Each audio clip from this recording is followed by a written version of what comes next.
Welcome po sa ating channel, Marwin de la Cruz TV. For today's video, meron po tayo ditong manggang batibot na hiniwa-hiwalan po natin siya. Hindi na po natin tinanggal yung balat. Kasi pagka po mura pa yung mangga, ganyan pa po siya kaliliit, malutong pa po yan. Wala pa halos buto. Tapos yung pangkaraniwan na sausawan lang, bagoong alamang. May konti po tayo ditong kanin, hindi nawawala. Simulan na po natin guys, kain po tayo. Manggang batibot. Malutong po ito. Bagoong alamang. Ang karaniwang sausawan niya guys talaga bagoong alamang ng mangga.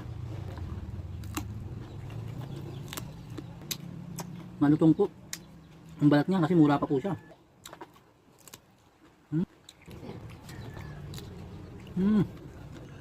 Ah.